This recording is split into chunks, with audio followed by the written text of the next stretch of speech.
could knock the platform in space off course, snapping the cable at the top. If it happened while a crew was going up or down the cable, they would be in for the last ride of their lives. And the 60,000 miles of cable hurtling toward Earth is long enough to wrap itself around the planet almost 3 times at the equator, creating havoc over a wide area. It would be not only disastrous and dangerous for the people involved, the kinetic energy of something like that whipping through the atmosphere would be a menace to navigation. So it's going to have an inherent danger in it that any human system has. This is just one of many potential disasters facing future space explorers.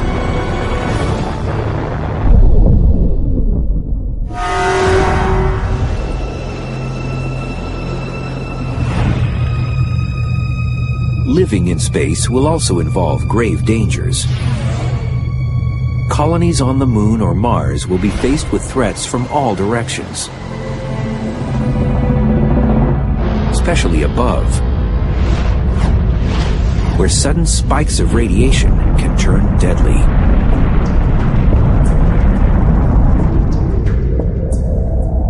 If we were walking around on the surface of the Moon, I would say our number one concern should be solar flare. The sun erupts. The protons coming from that flare could kill an astronaut. There have been several flares over the last couple decades, which if we had had astronauts on the Moon just walking around in a spacesuit would have been lethal for them. On Earth, we're protected from most radiation. Earth's atmosphere and magnetic field are like a protective fence, letting only a fraction of particles through. On the Moon and Mars, you are directly in the firing line. The Moon has no atmosphere or magnetic field. Mars has very little atmosphere and only weak localized magnetic fields. NASA takes the solar flare threat seriously because it has already come close to killing Apollo astronauts. The Apollo lunar landing crews were quite fortunate. In 1972, in August, there was a major solar flare. There was what they call the Great Solar Storm that happened to just take place in between the Apollo 16 mission in April and the Apollo 17 mission in December of that year. Had that occurred while there was a crew on the surface of the Moon, they would have been dead. The effects would be similar to certain people who died in Hiroshima and Nagasaki, those who were not killed in the initial blast, but were overwhelmed by the extreme radiation dosage within several seconds. An astronaut caught in that situation will have little time to react. A flood of deadly particles penetrates the body, killing all of the astronaut's cells in a few brief moments. So it's no surprise that space colonists will need to be constantly on alert. We're going to need weather reports, but they're going to be space weather reports. We're going to need satellites monitoring the sun, giving us advance warning of flares. The light from the sun takes only 8 minutes to reach the Moon. Coming behind it would be the particles, the lethal radiation. You'd have minutes, half an hour, that sort of time frame before you wanted to really be in a shelter. Such a storm might last for a couple days. One option for protection is living underground. But don't let the barren terrain fool you. The Moon and Mars are still active bodies where natural disasters like those seen on Earth can strike.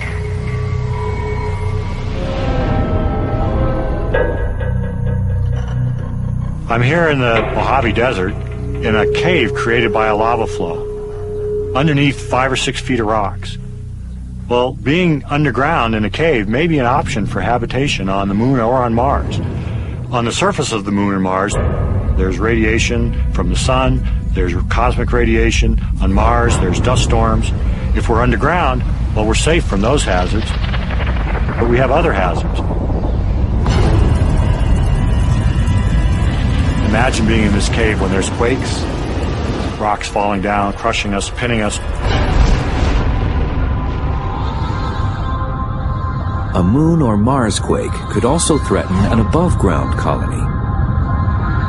The Moon and Mars don't have tectonic plates like the ones that cause most of Earth's quakes and volcanic eruptions, and there are no signs of active volcanoes. But the Moon and Mars do have hot cores. So as the pressure from that heat heads to the surface, the shaking starts. And where there's quakes, there's often another disaster. Just recently, we've seen a landslide occurring on Mars. It was captured with the cameras in orbit. So we know this does happen. And that can be hard to predict. We might put our base someplace which appears perfectly safe, and then a few years later realize that there's a landslide hazard. Scientists are still unsure what started the 2008 landslide near the North Pole of Mars. It was in an icy area, and researchers believe most of the slide material was ice. That's just the type of place a colony might be located to take advantage of converting the ice to drinkable water.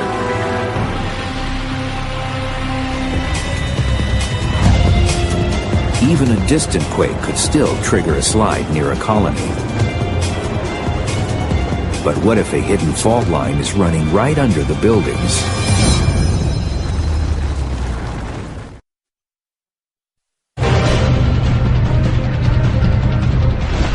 In the future, space colonists living on the Moon or Mars will have plenty of threats to deal with, including natural disasters like moonquakes and Marsquakes. They're not active the way we're used to on Earth. They're active in different ways, and there may be unexpected ways that they could cause problems for us.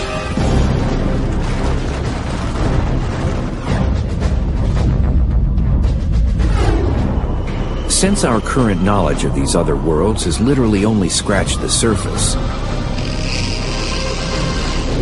it's possible that in the future we could locate a base right over a fault line without realizing what's below.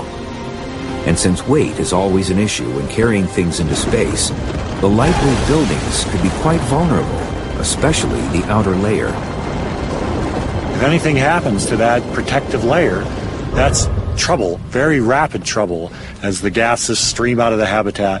You've got to have a very efficient and quick procedure for getting into a spacesuit to survive that sort of decompression.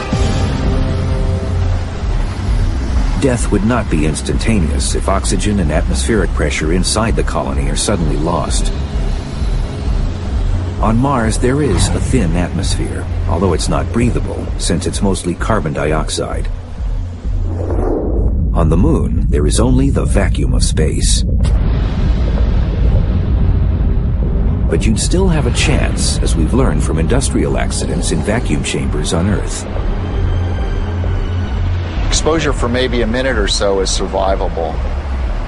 Now, if you stay in a vacuum long enough, there's not enough oxygen, so nitrogen that's saturated in your blood and your tissues comes out of solution and causes bubbles. That's decompression sickness. And also, if you hold your breath, you can get what they call pulmonary overinflation, and your lung ruptures into your bloodstream, and that's called an embolism. So there's multiple factors that can result in death from exposure to the vacuum of space.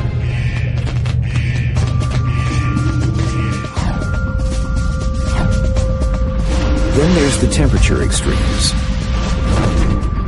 Temperatures on the Moon go from a high of about 240 degrees Fahrenheit down to around 290 below.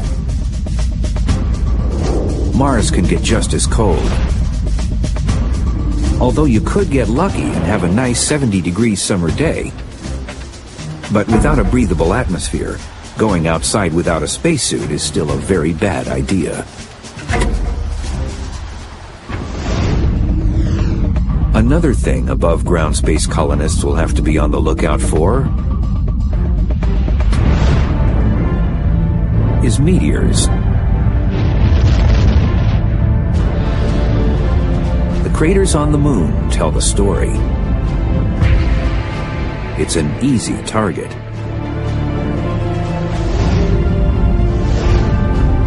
We're relatively comfortable down here underneath these layers of protection.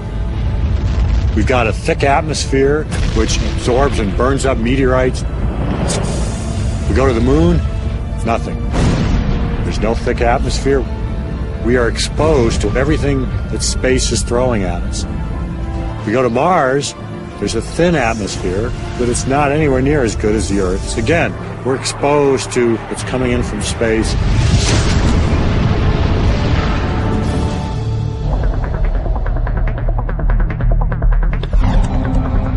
Smaller meteors that are only inches or fractions of an inch wide, known as micrometeoroids, will strike most often and without warning. You're walking along the surface of Mars, then something the size of a grain of sand comes slamming into your spacesuit. That's going to be a serious problem. It's going to be a loss of the pressure in the spacesuit. It could mean loss of life of an astronaut.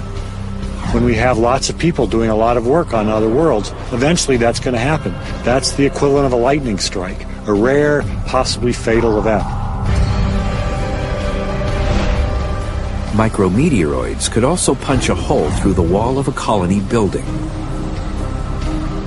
Like space stations, colonies will probably be built in a series of sections or modules. And just as crews have had to seal off sections of a space station in an emergency, colonists will likely do the same.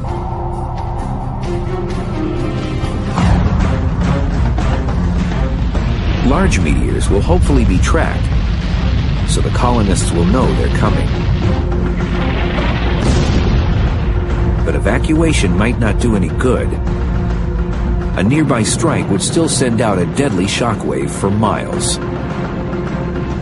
A 10-foot wide meteor hits with the explosive equivalent of 6,000 to 8,000 tons of TNT.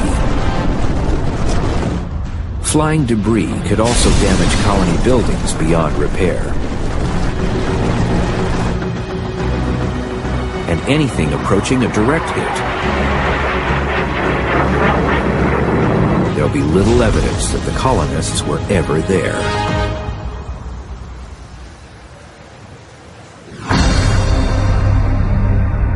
It's unlikely that colonists would live anywhere near one of Mars's volcanoes. And the moon probably hasn't seen volcanic activity in the last few billion years. But even ancient remnants of volcanoes could still cause trouble for crews in vehicles. Both the moon and Mars show evidence of volcanic flows. So we might expect to find there this sort of thing. Volcanic caves. Now imagine driving along the surface, come across one of these, you're not expecting it. That could ruin your day, it could ruin your vehicle. You could be at the bottom of this pit without any way to get up. Even worse would be imagining one of these volcanic caves with a thin layer of volcanic rock on top of it. You move across on top of that, it gives, and down you go. But not all colony disasters will be so dramatic. Simply running out of supplies is one of the greatest dangers. Since the moon is much closer, emergency supplies could arrive in a matter of days. With Mars, help is many months to years away, depending on how the planets are aligned. On Mars, if something goes wrong and you lose some supplies, resupply from Earth can be 2 or 3 years away. You think you've got enough to last, you lose half of it through an accident, you're dead. It's a real problem. I think that means you're going to have more than what you need. You're going to have enough for 5, 6 years.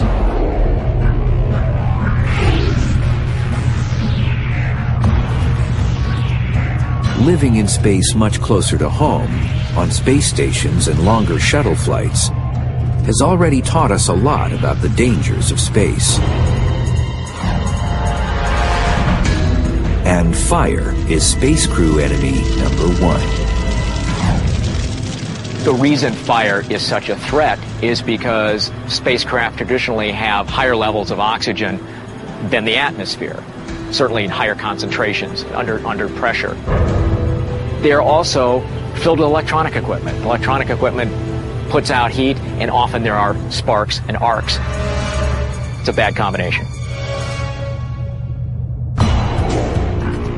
Luckily, designers have made it easier for crews to put out fires where all of those miles of wire lurk behind the control panels. This is a mock-up of the Space Shuttle flight deck that we use for training of crews. If you look at the various panels we have, you will see small holes like this at various locations around it.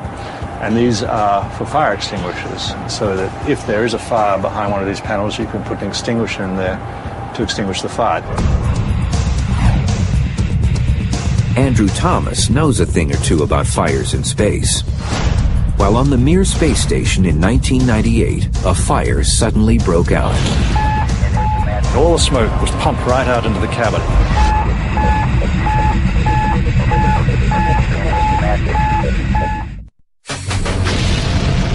Crews hurtle through space in their enclosed craft, desperate to maintain the Earth-like atmosphere inside.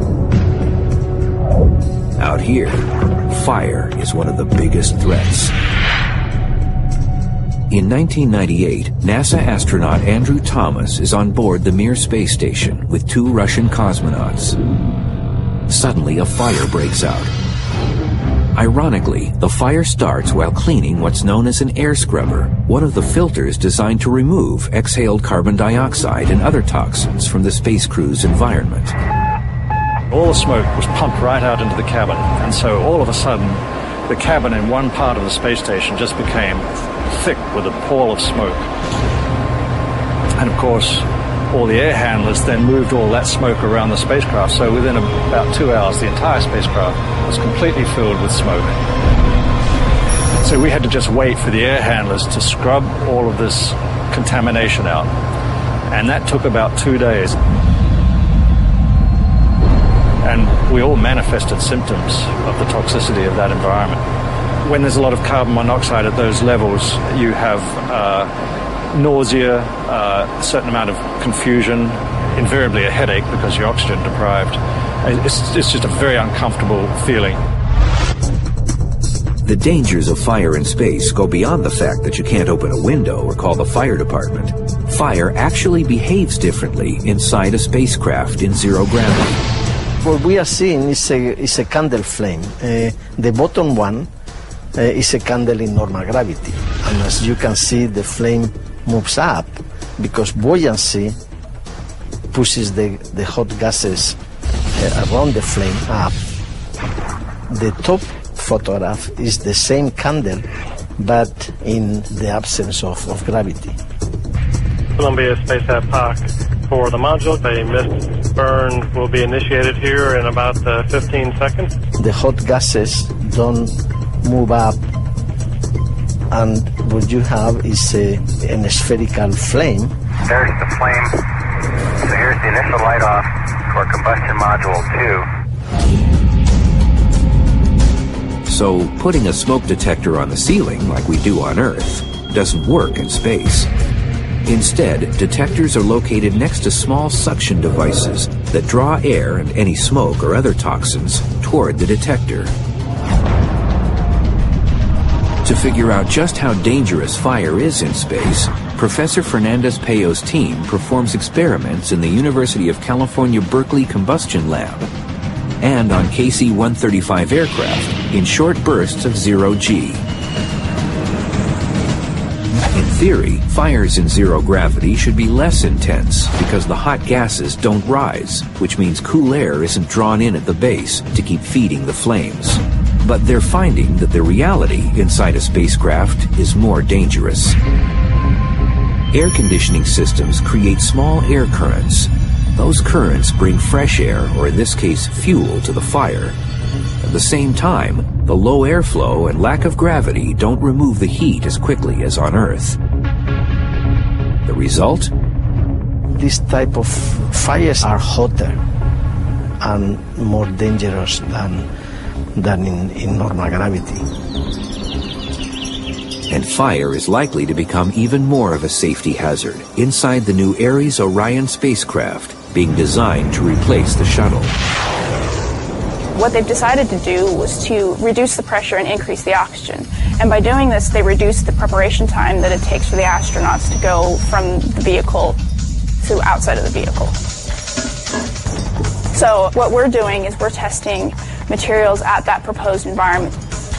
We've learned that for the environment that they've chosen for the next generation of vehicles, things actually ignite about 20% faster than they would in the current environment.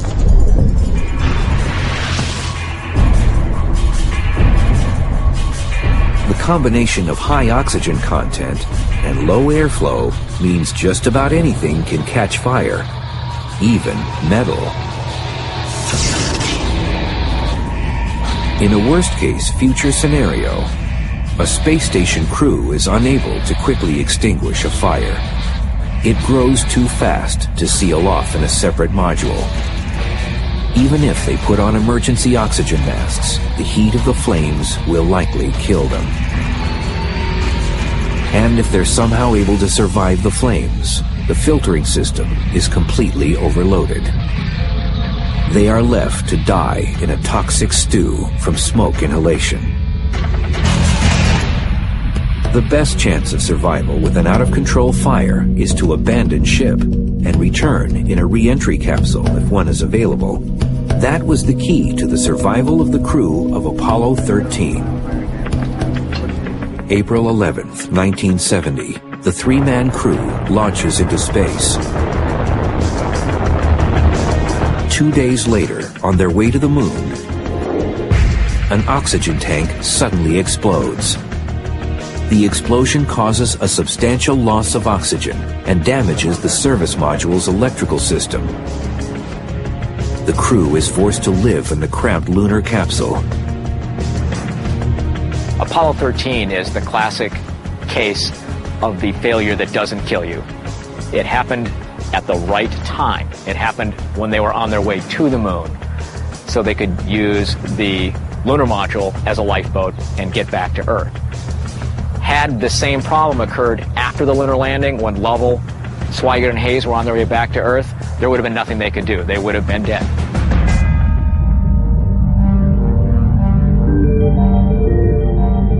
The threat of fire is especially high inside spacesuits. During spacewalks, also known as EVAs or extravehicular activity, the spacesuits need to be kept at low pressures. Working at a fraction of Earth's atmosphere is the key to flexibility. If you had a spacesuit that was at 1 atmosphere, you would be like basically in a balloon, and you couldn't move. With low pressure, just like a climber in the thin atmosphere of Mount Everest, astronauts need to breathe highly flammable 100% oxygen.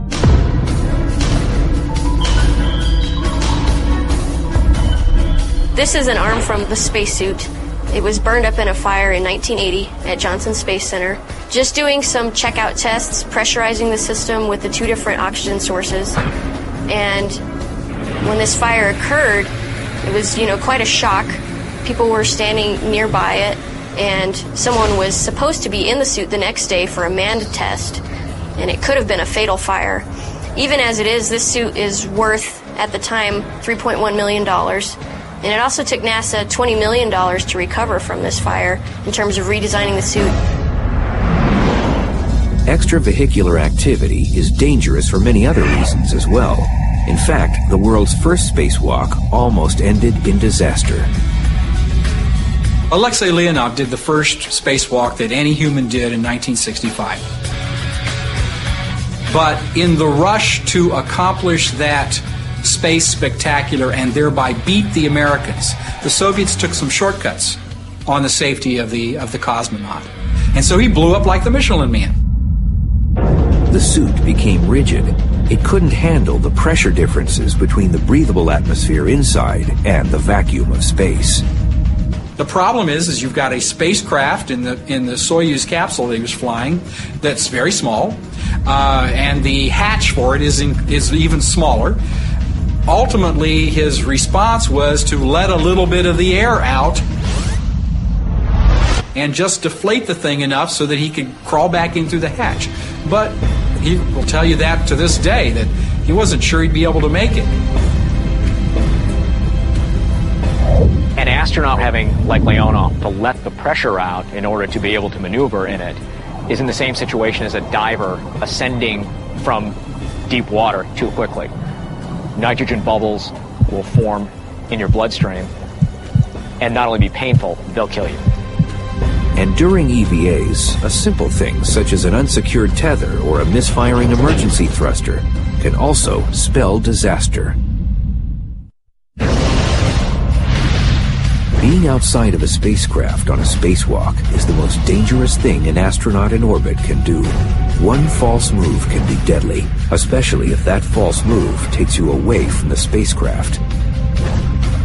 There was an instance on one of the Russian space stations, the Salyut, where one of the crew members was not tethered and he was in the airlock area watching the other crew member, and he slowly started to drift out, and the other cosmonaut saw him and grabbed him.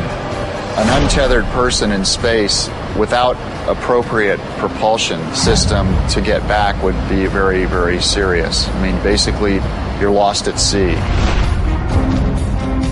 Even with a propulsion system, it can fail or run out of its limited propellant supply before the astronaut reaches safety. The astronaut will simply keep floating off into space. The International Space Station is unable to chase someone down, and if the shuttle were docked, it would take too long to undock and mount a rescue. In this nightmare scenario, the astronaut will likely have several hours of oxygen remaining to contemplate the end. As long as the suit is intact, pressure will not be an issue. Either the oxygen will run out, or the system, which removes exhaled carbon dioxide, will stop working. Either way, the astronaut will suffocate and continue floating into the emptiness of space. The same micrometeoroids that can devastate space colonies also pose a lethal threat to spacewalks and entire spacecraft. Plus, in low Earth orbit, these rocky little gremlins have company, space junk. And all of these things are racing around at over 22,000 miles an hour. At these speeds, objects that are only a fraction of an inch wide can be deadly. A micrometeoroid flying through space is a lot like a golf ball flying through the air, with these differences. A micrometeoroid is much, much smaller, and because it travels at hypervelocity, it's far more destructive when it hits. If a micrometeoroid hits your spacesuit, it's going to put a hole in it. You don't have reach or the ability to patch or fix it unless you've got a fellow astronaut right there. You're going to die. Your air is going to leak out fairly quickly. It's going to gush out. Your blood's going to boil. That's going to be it. And what causes blood to boil? Well, in space, boiling blood has nothing to do with heat. It's all about the sudden lack of atmospheric pressure. The idea that blood boils is really a misnomer. The liquid in your body goes from a liquid state to a gaseous state. There have been many tales about what happens to an unprotected person in outer space. Here's the real story. As the vacuum of space fills the spacewalker's leaking suit, the liquid parts of the tongue and eyes begin to bubble, along with all of the saliva, internal fluids, and blood. As the blood turns to gas, oxygen no longer travels to the brain, or anywhere else. The brain shuts down within about 15 seconds, leaving the victim unconscious. Soon after, the rest of the cells in the body die. Temperature extremes could also play a role, since the sunlit areas of space reach 250 degrees Fahrenheit, and the shaded areas quickly plummet to 250 degrees below zero. And just how big a hole is too big for a spacesuit? you're really asking a very small amount of material to stop a particle that could be coming in at 7 kilometers per second. You can see the entry hole from the test, and it has many, many layers, ending with what's called the bladder. And this is a pressure retaining layer. That's about a 2 to 3 millimeter hole, a 4 millimeter for an EVA suit on the soft goods. This material would be considered catastrophic. Luckily, no one in space has ever suffered this fate. Impacts can also cause trouble in sneakier ways. So NASA goes to great lengths to simulate different types of micrometeoroid damage down on Earth. Researchers inside the hypervelocity building of the White Sands Test Facility in New Mexico create impacts using compressed hydrogen gas guns. These guns definitely bring the heat, shooting objects up to 19,000 miles per hour at shuttle and space station parts to assess the damage. At that velocity, you can get from Los Angeles to New York in about 8 minutes. The testing that we're going to perform today is on an International Space Station handle that the astronauts use on the outside of the space station in order to transverse around the space station safely. Several astronauts have cut their gloves severely. This is a great concern to NASA because when they design the space station, they are very careful to eliminate all sharp edges because you don't want something snagging the astronaut spacesuits and creating a hole and ending a mission. Technicians mount the handle in the target chamber, place the tiny 1/32 of an inch wide projectile within a holder that will disintegrate once fired, then add gunpowder to the breech. We take gunpowder and propel a piston which compresses hydrogen gas up to about 100,000 psi. It's that highly compressed gas that accelerates the projectiles from 0 to 19,000 miles per hour. We use 3 different types of cameras. One takes a snapshot, another one takes a film, and the third type is a digital camera which takes 16 frames at 200 million frames per second. The technicians retreat behind a blast shield and prepare to fire. The chamber is cleared of oxygen and other gases to simulate the vacuum of outer space.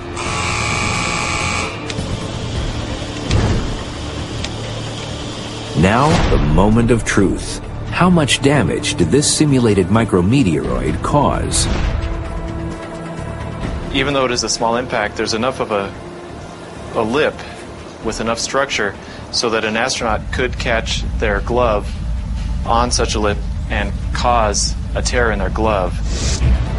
And if a projectile only 1/32 of an inch wide can cause this type of damage, you won't believe what a larger object can do. At the NASA White Sands Test Facility in New Mexico, researchers load small projectiles into huge guns. The projectiles simulate micrometeoroids and space junk. They slam into spacecraft parts at up to 19,000 miles an hour, creating disasters on Earth to better understand disasters in space. At such incredibly high speeds, a very small object can cause very big trouble. I'm standing inside of our largest target chamber of our 1-inch gun. The gun is 175 feet long and can launch up to a 3/4 inch size projectile. I'm holding a target that was impacted with a 5/8 inch projectile, and as you can see, this is the entry hole, and it went all the way through the test article. An impact of this size would be a catastrophic event in space.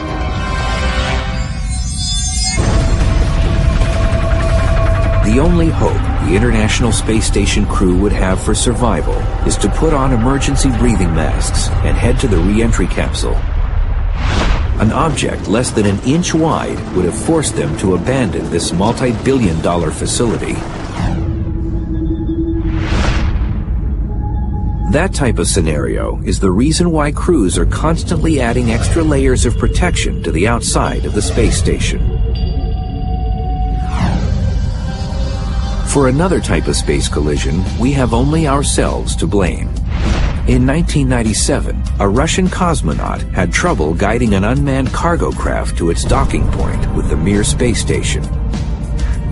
Now, we know in aviation that 70% of the accidents are human-related, so it wouldn't surprise you to think that humans have also a big role in accidents and mishaps in space. The mere collision actually was because a crew member complained that he wasn't trained enough to do the rendezvous, and the ground control team said, well, you have to do it anyway. The hit occurred and it caused a leak in the cabin pressure, so now they started to lose cabin pressure. And then the space station started to tumble because it was like pool balls. One hits another, it causes it to move. So even a minor thing, just the control of a rendezvous and docking could have almost catastrophic consequence. But the disasters that have happened in space still pale in comparison to the disasters of getting into space and returning. There is a saying that the first 50 miles and the last 50 miles are the most dangerous part of any mission. The 1986 Challenger launch disaster and the 2003 Columbia re-entry tragedy make that clear. But if we're ever going to travel beyond our solar system, we're going to need to move beyond our current rocket technology. One possibility that both thrills and terrifies is known as an antimatter engine. Inside massive particle accelerators, scientists have created minute amounts of antimatter, which is made of atoms that have the opposite charges of normal atoms. So with antimatter, the electrons are positive and the protons are negative. When matter and antimatter come into contact, they annihilate each other, releasing tremendous amounts of energy. Antimatter engines have a 100% conversion rate of matter into energy. Realize that even an atomic bomb is only 1% efficient.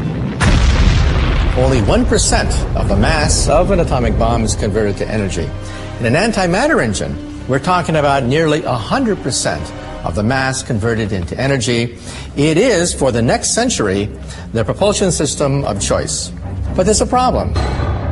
A teaspoon of antimatter might be able to propel us across the solar system. But that same teaspoon also has the power to destroy an entire city.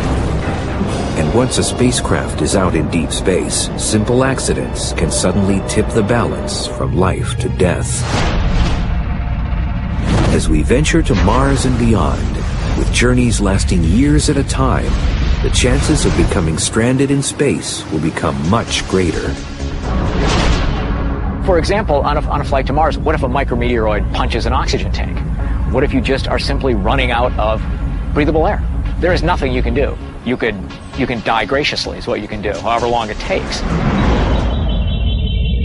Another source of disasters, especially with journeys measured in years, is something that many people overlook. One thing we forget is our fellow man, our fellow astronauts. If you're cooped up in this tiny little space capsule for, let's say, a year at a time going to Mars, or years going into deep space, you can go crazy. You can get claustrophobic. The guy next door could really get on your nerves, and you want to strangle him after a certain point.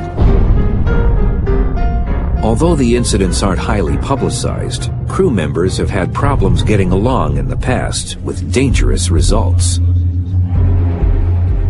There was at least one Soviet space station crew of the 1970s that didn't get along pretty famously and actually supposedly had a fist fight. These stresses are going to manifest themselves on these long-duration missions. Anybody who thinks they aren't is fooling himself. And to make things even more interesting, Russian cosmonauts supposedly have firearms stowed on board as a precaution after an extremely off-course landing in 1965. The crew landed up in the woods in Siberia and were there for about 3 days.